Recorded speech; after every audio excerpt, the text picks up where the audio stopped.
અંકલેશ્વરના જૂના દીવા ગામની 41 વર્ષીય પરણિતા સાથે પતિ દ્વારા ટ્રિપલ તલાક બોલી છૂટાછેડા આપવાનો ચોંકાવનારો મામલો સામે આવ્યો છે।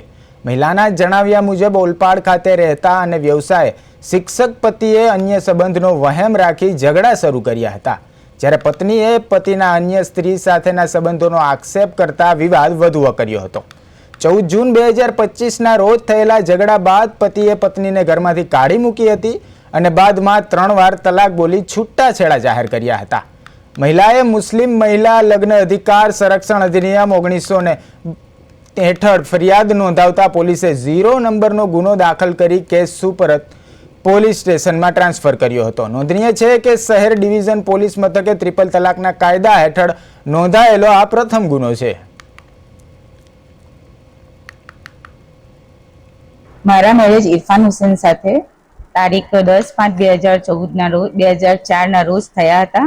પહેલા મેં બહુ સારી રીતે રહેતા હતા। મારે 2 બાળકો છે, એમાં એક બાબી છે મોટી અરફિયા, જેની ઉંમર 13 વર્ષની છે, અને એક નાનો બાબો છે જેની ઉંમર 5 વર્ષની છે। અમે 2018થી ઓલપાડ રહીએ છીએ। મારા હસબન્ડ ઇરફાન હુસેન શેખ શેરડી પ્રાથમિક શાળા સુરત જિલ્લામાં નોકરી કરે છે। 2018થી એ મારી પર ખોટી શંકા કરે છે અને મને અફેર છે એમ કરીને ટોર્ચર કર્યા કરે છે।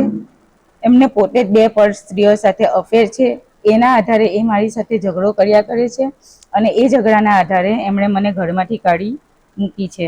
એમણે મને ઘરમાં એ મને લડાઈ ઝઘડો કર્યા કરે છે અને મને રાખવાની ના પાડે છે।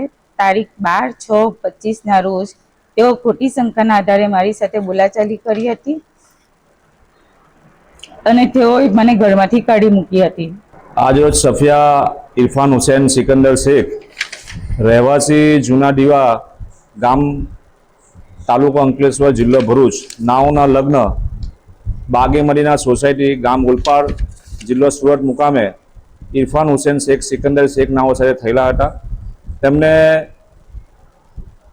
ગુજરાતમાં રહેતા આ મુસ્લિમ મહિલા લગ્ન અધિકારનું રક્ષણ કરતા કલમ 4 મુજબ 3 તલાક આપીને 3 તલાકની ઉચ્ચારીને એમને તલાક આપી દેવામાં આવેલા હતા, જેના અનુસંધાને એમને અંકલેશ્વર શહેર એ ડિવિઝન પોલીસ સ્ટેશનમાં ફરિયાદ નોંધાવી છે અને કાયદાની રાહ મુજબ ન્યાય માંગીશું।